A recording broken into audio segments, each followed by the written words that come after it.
Auto funny পড়ে OLA আজ থাকি 4-5 বছর হয়ে গেছে এগুলো গাড়া রাখি। আর একটা আছে আমরা ধরো সামনে এগুলো মনে হয় প্রায় 25-30 বছর হয়ে গেছে।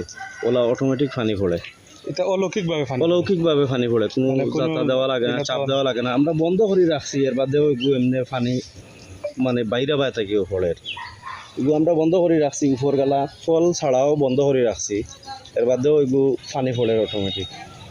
বন্ধ অবস্থায় ফানি মানে নিচটা কি প্রায় 100 ফুট হইব, 100 ফুট মরু আছে। আচ্ছা আচ্ছা, অটোমেটিক ফানি 24 ঘন্টাও 24 ঘন্টা বন্ধ নাই। আচ্ছা, এটা আয়রন আছে, এটা ব্যবহার করে পানিটা? আয়রন আছে, বাট এখন আপাতত আমরা ব্যবহার করি না। আয়রন আছে, আচ্ছা। এমনিতে মানে গাড়ি ধোয়ার লাগি বা গাড়ি ধোয়ার লাগি, এটাও জোগাড়ার লাগি, গাড়ি ধোয়ার লাগি, এটার লাগি কোনো সমস্যা নাই কথা বারণ করা। কারণ আমরাও বন্ধ করে রাখিছি আজ 2 বছর। তাই এইখান রাস্তা মেইন রোড যেটা, এগুলো তারা গাড়ি ধুইয়া করিয়া বাঙ্গি লাইন করতে যে আমরা মেরামতার করিয়া না, ফলর মেরামতার করিয়া না, আমরা ওলা বন্ধ করে। এই জায়গাটা কোন জায়গা পড়ছে? বাদেশ্বর পূর্ববাগ বাজার, বাদেশ্বর নাসিরউদ্দিন স্কুল অ্যান্ড কলেজের সামনে যে বাজার আছে বাদেশ্বর।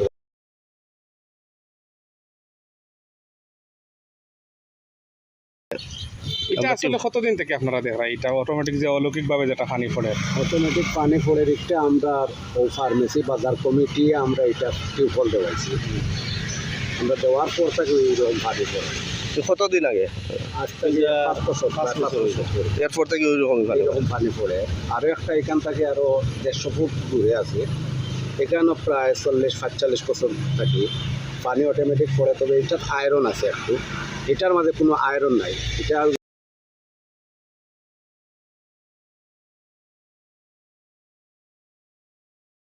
এটা যে জায়গাত পড়ছে এই জায়গার বালুটার সিস্টেম বালা নাই, যার কারণে আয়রন নাই।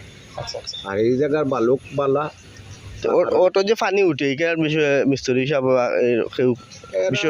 অভিজ্ঞতা নাই বাংলাদেশের মিস্ত্রি, আপনারা বুঝলা। তবে এখানেও যে কোনো বিজ্ঞ মানুষে কোনো জাতের বাংলাদেশের যারা গবেষণা করে উঠে, কারণ হইল কি নিচে গ্যাসের চাপ থাকতে পারে, পেট্রোল গ্যাসের কারণে পানিটা উপরে দিয়ে উঠে। আপনারা আমরা সবে জানি, যার কারণে পানিটা উপরে দিয়ে উঠে। এগুলাও পেট্রোলটা অথবা গ্যাসটা উঠার লাগে ট্রাই করে, কিন্তু আমরা যে ট্রাই তার সুবিধা পান না হিসাবে পানি কেটে লাগে উপরে তুলিয়া দেন।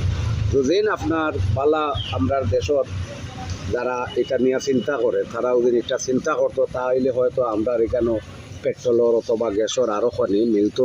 আমাদের পাশেই কৈলাস টিল্লা, যেখানে আমরা গ্যাস কেন্দ্র, এখান থেকে হাজার হাজার ব্যারেল গ্যাস উঠে।